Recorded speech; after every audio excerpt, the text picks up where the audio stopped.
The next topic, we will be taking, I guess, a forward view on everything discussed today so far, looking at the VECTO and the upcoming declaration of CO2 and fuel efficiency regulations. And so I'm going to clear the table and make way for Jelika Pavlovic. I hope I pronounced your name right. She's joining us from the JRC to chair the discussion, so I'll welcome her to the stage, and she will be hosting the panel discussion. You can take my seat if you like.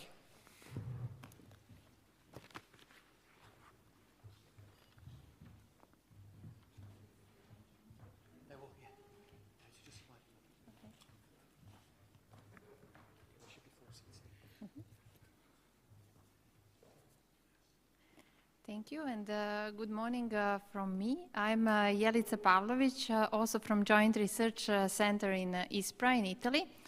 And I will be your moderator today for this panel section instead of my colleague Yorgos Fontaras. You had a chance to hear his talk this morning. And I have a PhD in environmental science and engineering from Clarkson University from USA. And I have been with the JRC from 2013. Working on issues with light-duty vehicles, mostly with the WLTP development. Then maybe some of you know about correlation regulation that has been recently voted. So I'm working with the European Commission, mostly with DG Grow, DG Klima. And today for this panel section, we have 4 guests. 2 of them, we have already heard talks and short biographies. So this is Rolf Wilkrans, Director of Environmental Affairs in Volvo Trucks. Then we have Dr. Manfred Schuckert, that is the Head of Global Regulatory Strategy in Daimler. Beside these 2 guests, we have also Dr. Pablo Mendoza Villafuerte, that has been our colleague at JRC, and now he is working in technical affairs in CNH Industrial. And we have also Dr. Mihail Dorobantu, that is Director in Technology Planning and Government Affairs in Eaton. I would like to invite all of them to join me here.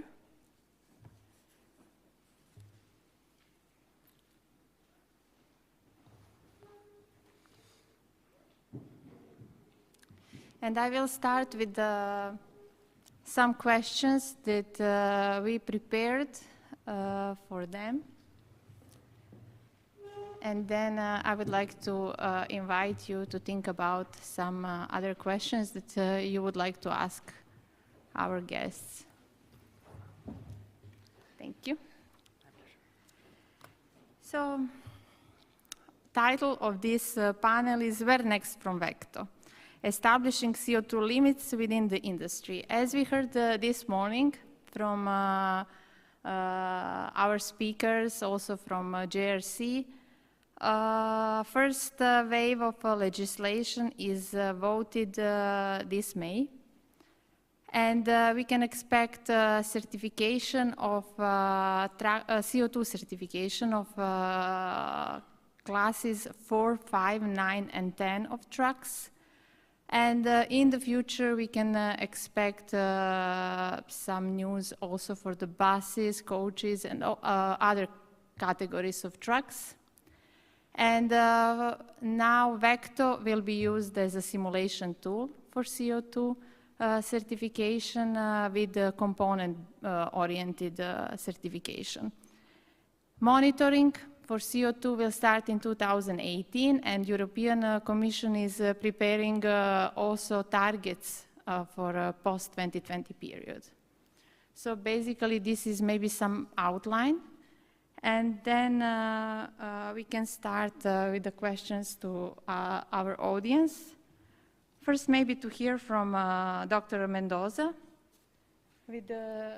from CNH Industrial. What is the view of Iveco regarding the vector and regarding this new CO2 certification, especially in the case of future, in the case of buses and coaches.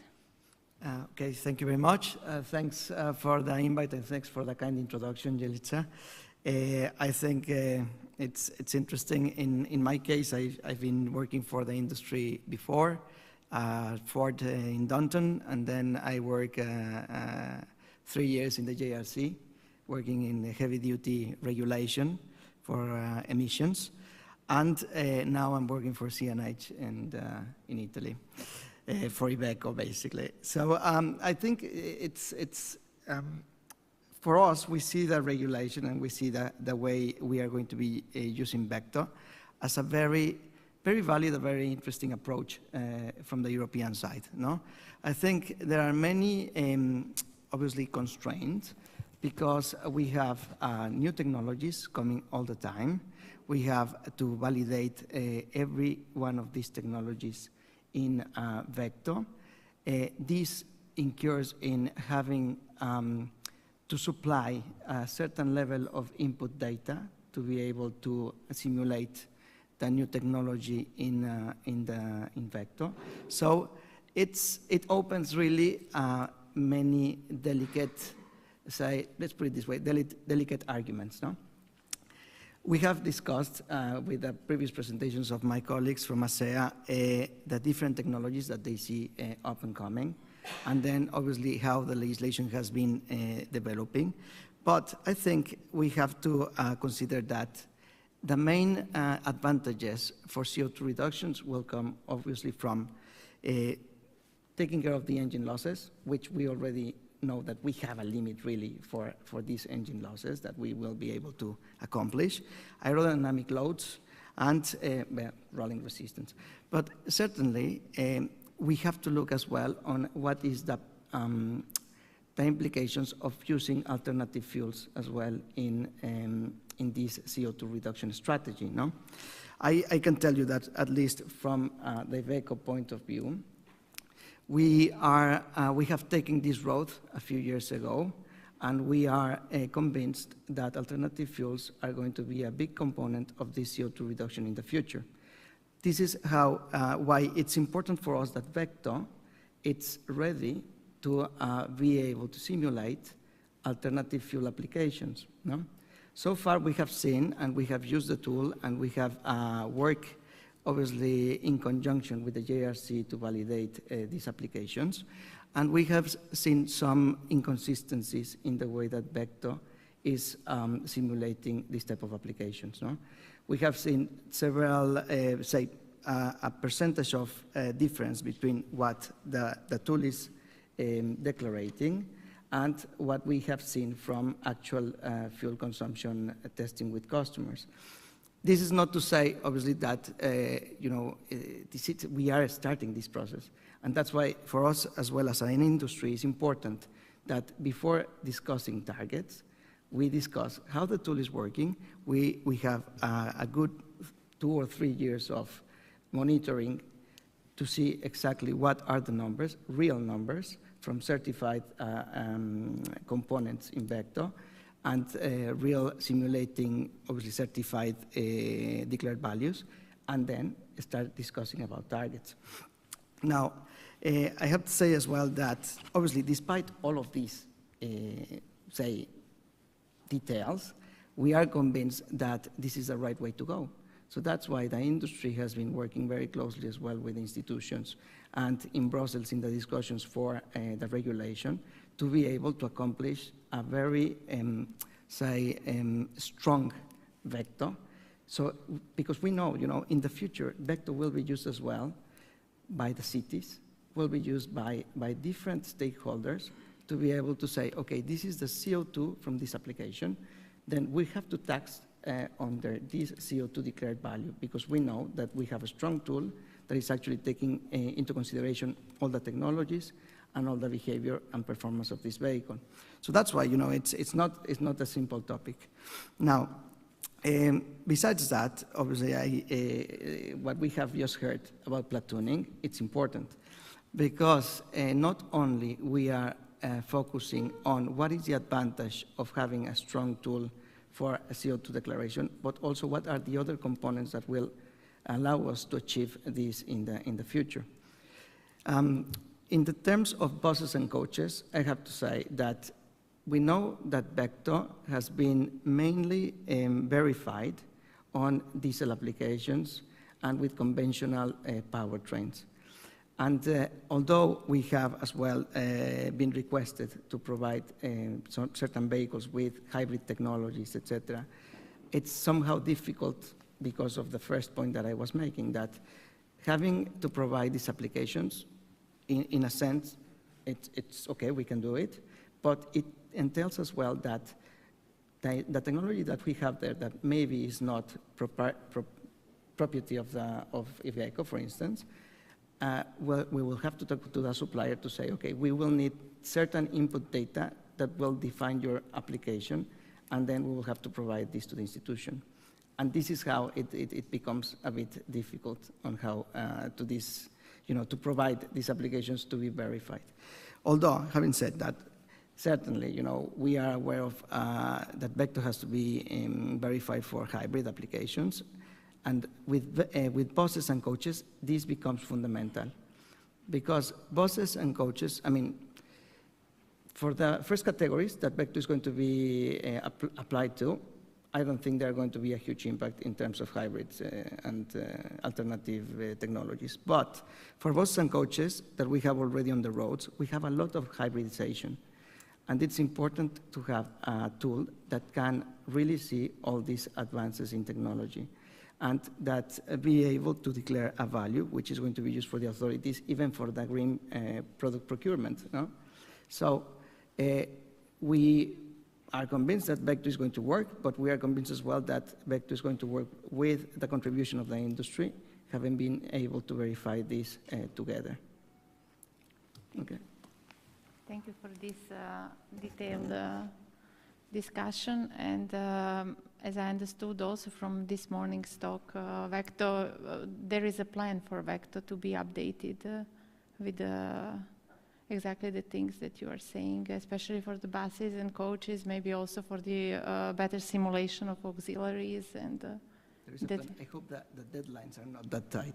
That's the most important thing, because we were, I was listening to some discussions in Brussels that they are planning to have buses and coaches maybe in the next year or 2 years to start discussing about how to have the regulation for CO2 for these specific applications. And that's, what is kind of a little bit worrying, because we need to make sure first that Vecto is working correctly. Okay, thank you. Next, continue with Dr. Mihail Dorobantu from Eton. And I included the EU letter at the end. What is your and Eton experience over the 5 years of heavy-duty legislation in the US? What is the positive? What is the negative? What we can expect in Europe? Well, thank you. Thank you for the question. And I have a strange position here that although this is a European emissions conference, my work is mostly on the US side. So I've been part of the powertrain group that supported the EPA in developing the US regulations, and also technical advisor for the development of GEM, which would be sort of the equivalent, if you wish, of Vecto. I think the experience has been mixed. So it was mentioned earlier, the US CO2 regulations started in earnest in 2014. In fact, early credits started accumulating in 2013. And it is based on simulation, but it was done in 2 phases. And the first phase had a very simplified model, which essentially only recognized the contribution of aerodynamics, tire rolling resistance, and I guess the fuel map from the engine. And that was done on purpose because these are the biggest levers that influence CO2. Also, that first phase was important because it established a framework, and it got the OEMs, and with a quirk that in the US, there's a truck or vehicle level regulation, and then there's an engine or powertrain level regulation. So it got that framework put in place. People are comfortable, understand what has to be done. Also, the stringency was chosen in such a way that commercially available good, quote unquote, good fuel economy trucks would be able to achieve that regulation, that standard. So what the standard really did in its first few years of applications, it got rid of the trucks that had very poor aerodynamics, engines that had very poor performance, but it did not require new engine platforms or new truck platforms to be developed. It did get rid of a lot of the poorly performing trucks.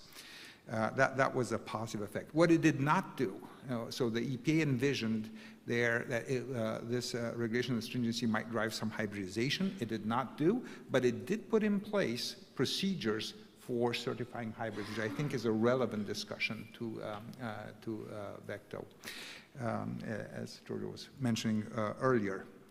The other thing it did not do, it did not drive mass adoption of APUs, for instance, for hotel modes, so turning off the engine during hoteling or at idle.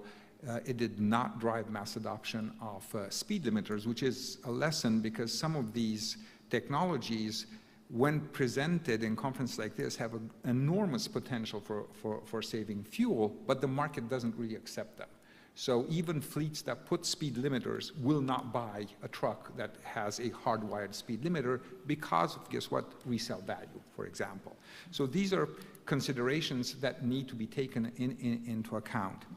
Now, phase two, which is now set in stone, and it does start actually in 2018 for trailers, but in 2020 and 21 in earnest for tractors and for engines. This is a very different story.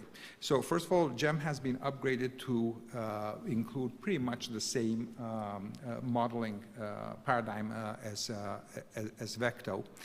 And in fact, I've participated in the cross-semination, if you wish, of ideas between GEM and VECTO. So there's much more convergence than people actually think, or than was the case a year ago.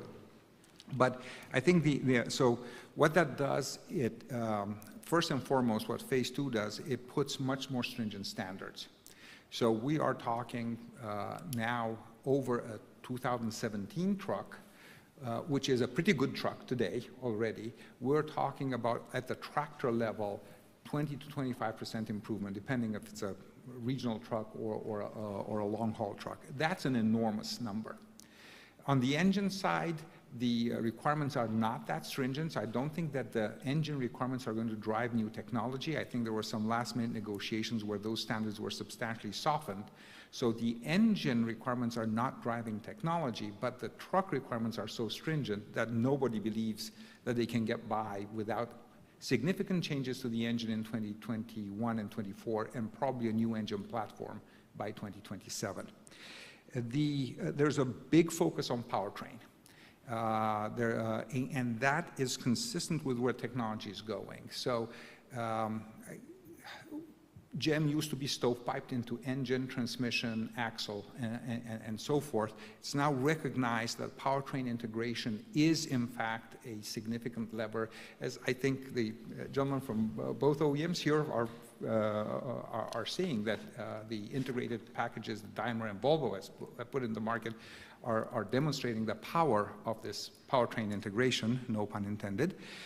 But that is now formally recognized in GEM, so that the OEMs can actually take credit for that integration. And that same procedure is also used for crediting hybrids, because I think nobody realistically believes that you can model a hybrid system given the variability in the structure. So I think that's what's coming. So far, the markets have accepted Phase one has gone, in spite of some pessimistic opinions that it will drive a pre-buy, just like what happened in 2007 with the more stringent NOx emissions. There was no pre-buy. Sales just went up way through before and after January 1st, 2014. So just by looking at sales, you would not realize that there was a regulation coming in. I think that people are comfortable with 2020, 2021. So the market is not really expecting a shock. There are some organizations, there's a lot of education that's happening in the market.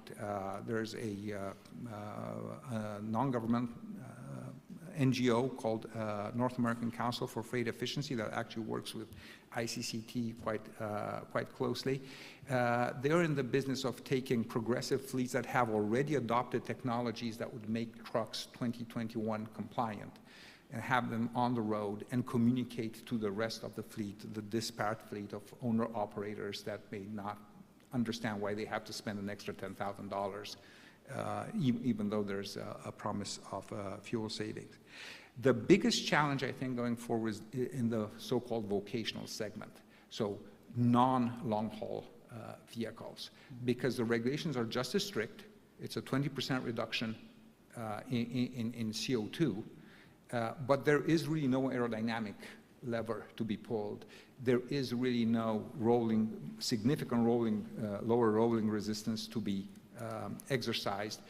And those trucks do not put a lot of miles, which means that if they do a 20% fuel savings, they will not save enough money to offset the cost of technology.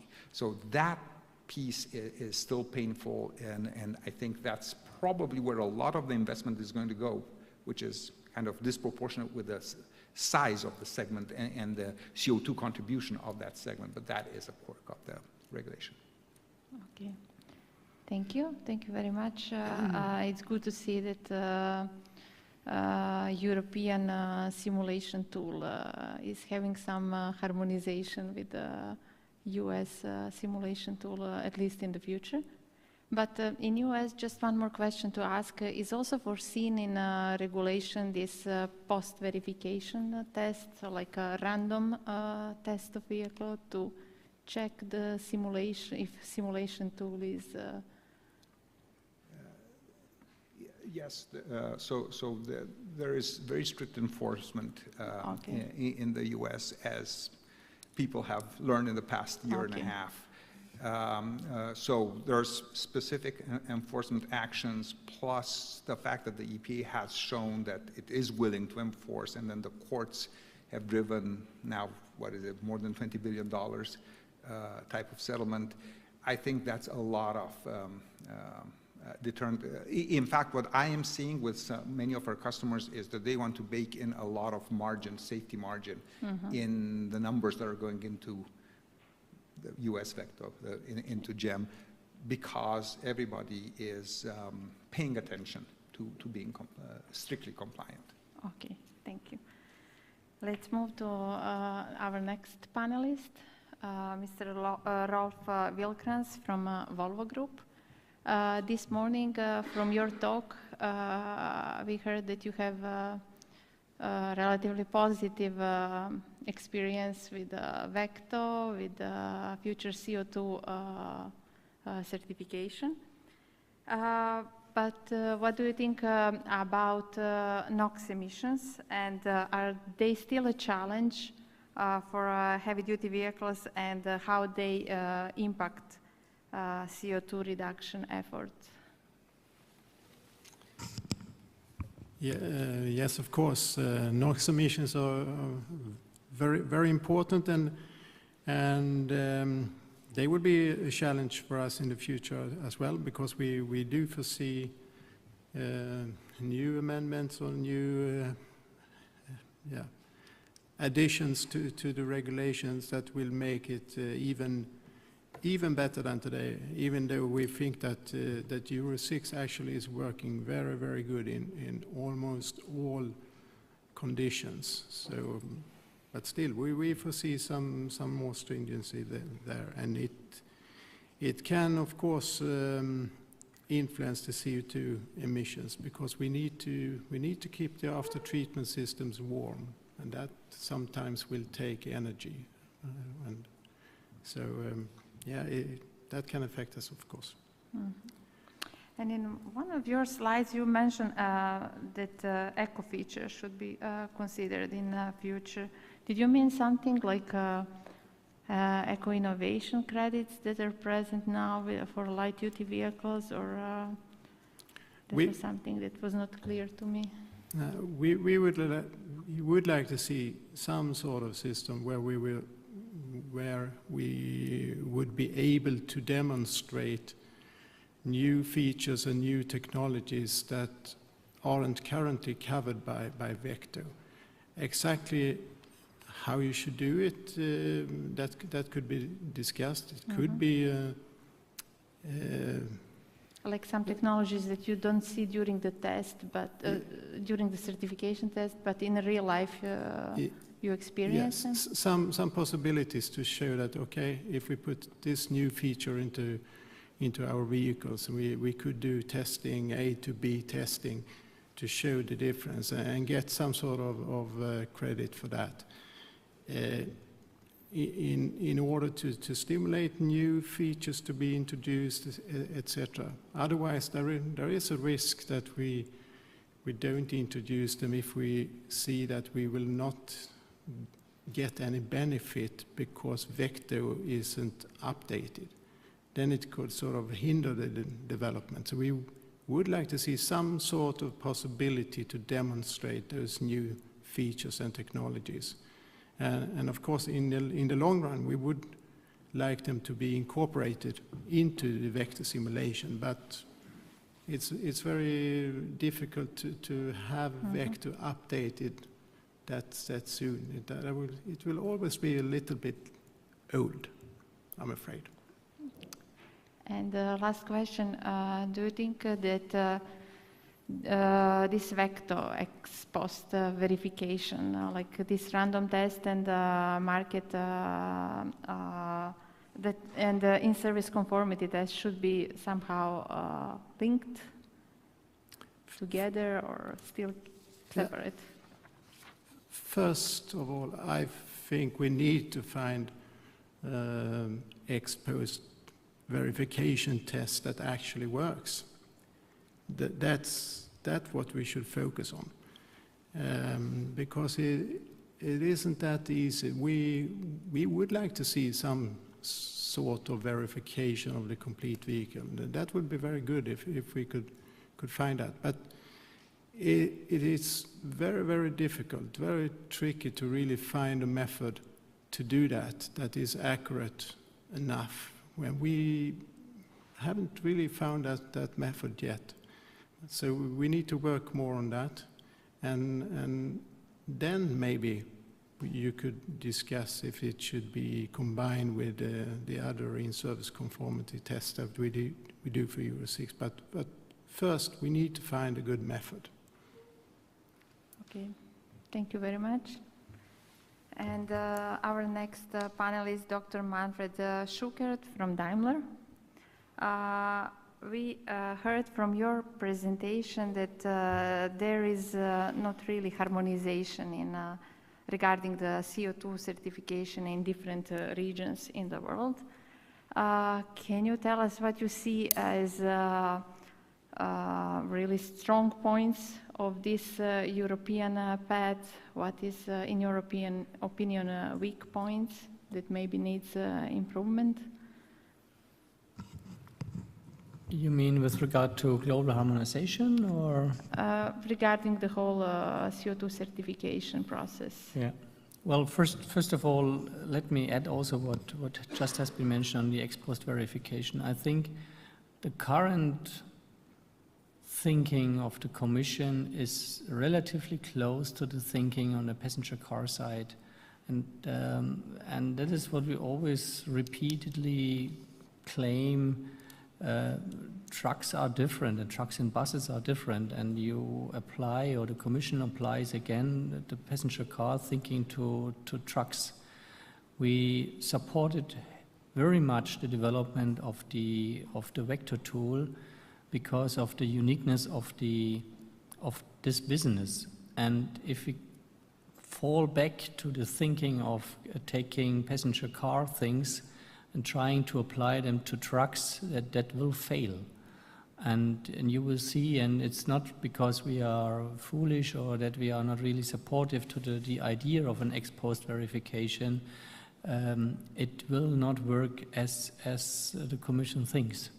And that's the reason why, at least what we have seen again from Georgios this morning, this is why we are not really in favor of that system.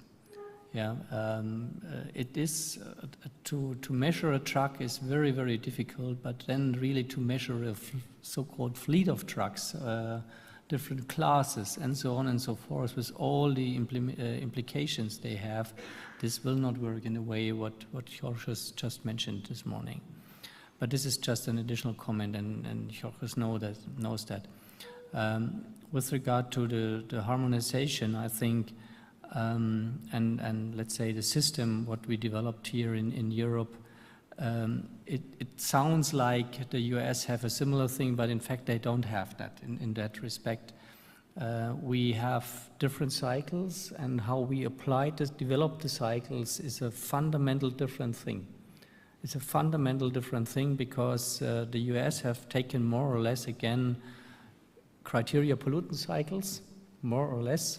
And we in Europe, we developed fuel consumption orientated or cycles which are following the main routes and the main, let's say, ways how we generate the fuel consumption in Europe. And this is a bit different to the ones you are having in the US.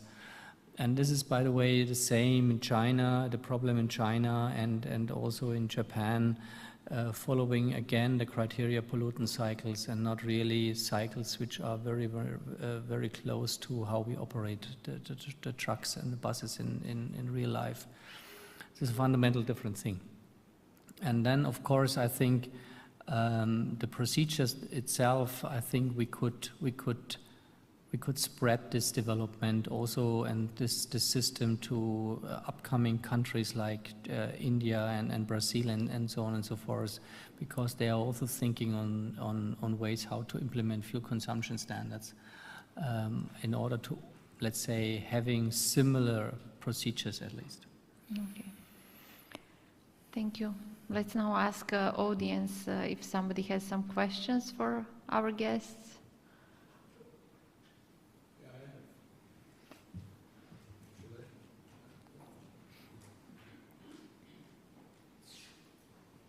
Thanks. It's working. George Vaduli, Multronic.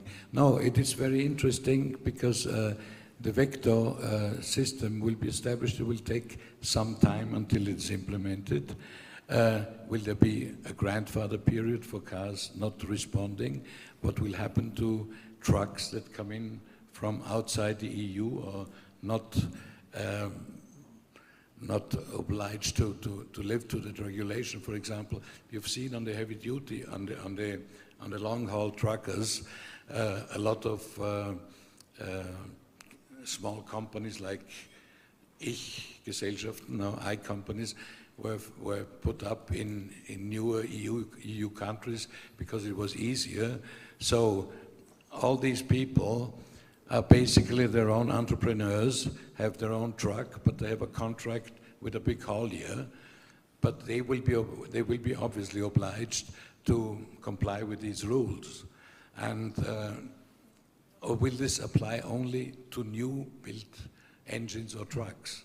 That's one of the essential points, because if we don't do anything on the old ones, the pollution will continue, no? I think the answer is, in that respect, quite easy, because this system or vector will only apply to new produced or later on registered vehicles.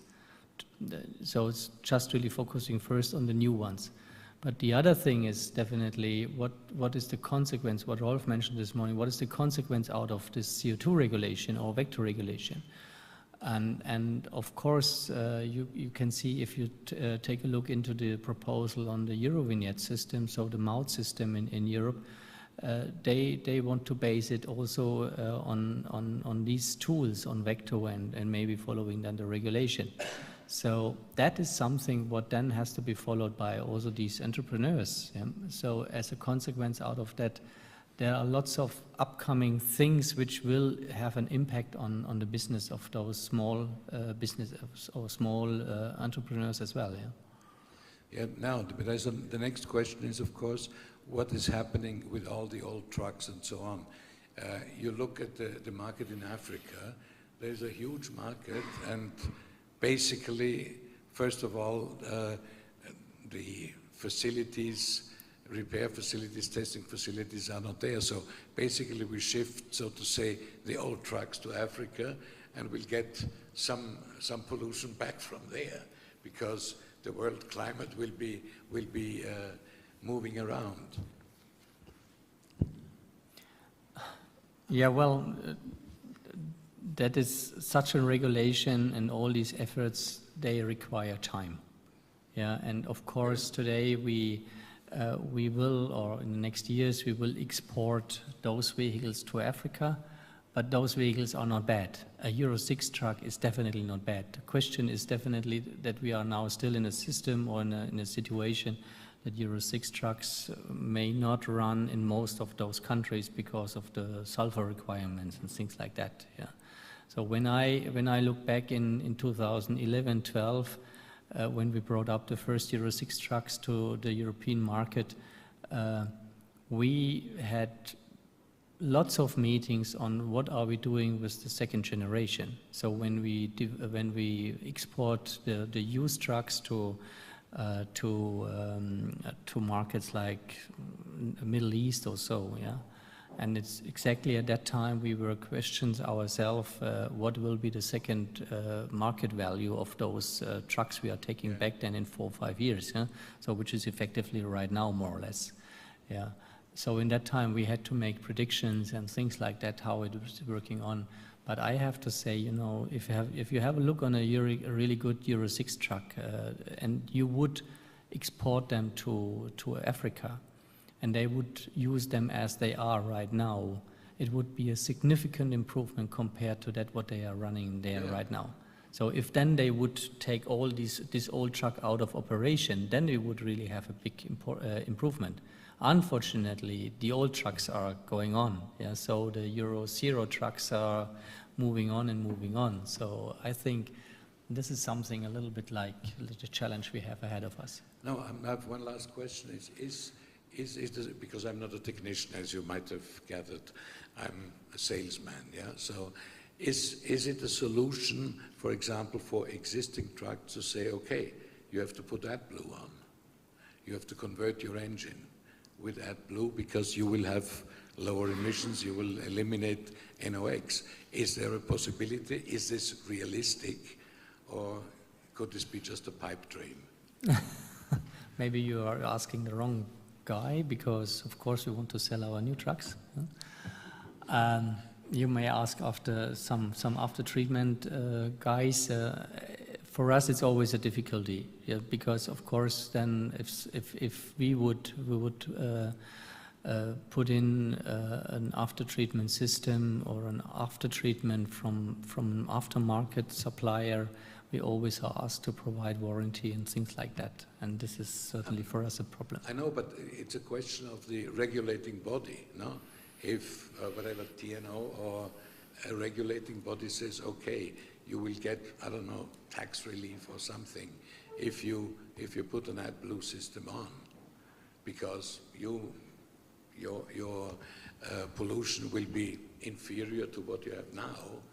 I don't know if there is a possibility of convincing any kind of authority like TNO or TÜV or DEKRA or whatever to start something like that. You don't like? Well, as said, you know, someone or a company who is providing such an after-treatment system in the after-treatment market or in the market in the second market, they have to provide quality. They have to make sure that this after treatment is really working under at least the legal requirements. We have had that in many, let's say, markets, and we have seen some problems. Not every system was working as it was scheduled, but some were and are working. Yeah. So you might go to them. But otherwise, I would say really we need to come up also in the other markets and really, let's say, gradually, time by time, really getting same or similar standards. It can't be, of course, Africa is in that respect really a challenge, but we are recently talking on Middle East countries. Yeah, they need to come up. There is no reason why these markets have, let's say, very minor standards. Yeah, so they need to come up also with similar standards following. They need to improve their fuel quality because this is usually the big restriction. And then they could also apply more and more the standards like we have them here. So in a certain time, you know, we are now in 2017. How long does it take really for such a rich country like Saudi Arabia to go to higher standards? Yeah, so why such a country cannot provide a fuel quality as it is here in Because they don't want to, or it's not necessary. Yeah. I mean, so yeah. This is market driven, no? So Yeah. From Volvo, we have a similar view. I mean, rebuilding the vehicles we have today in any form is very, very difficult. We have many examples of those systems that actually don't work in the long run. So what we are arguing for is better fuel, low sulfur fuel on more markets. That is really what we need in order to be able to introduce Euro 6 vehicles in more markets, and also be able to export old Euro 6 vehicles to other markets. Okay, if there is more questions, and we have time. Hi, Thomas Ruder von Lupusol. I have heard that you made valuable comments about Vecto, positive and negative. The challenges is more or less clear for me. The big question which I have is when you're looking a little bit more to the year 2025, so the future, because everything what was described or what you have highlighted, phase 2, is very focused to this time frame 2020, 2025. So could you give us rough estimation or outlook of what you would like to have in Vecto or whatever is the future name after 2025 when you think about this kind of tools? Who is the question? I can start. What we would like to see is that we can have this declaration phase ongoing for a while to really evaluate how it influences the market and the products. We don't really want to introduce limit values that soon because we really believe that the declaration will improve the situation. And we need to evaluate that first before introducing limit values that really can distort the market in unintended ways. So we don't want the regulators to be too much in a hurry because this declaration will have a big impact. We are very sure of that, especially when these secondary effects, when transport buyers and others start to use this value for differentiating other types of costs or criteria, etc. Let me add to that comment. Yeah, and we have the same position, absolutely, in the sense that we want a solid tool that works. We want to see how the first few years of monitoring go, how reliable are the figures that we are looking at from the tool. and then start working towards the future of this specific vector, maybe for other applications or alternative powertrains. But then again, I think what we expect from 2025 is to have a solid database that shows that the tool is actually working.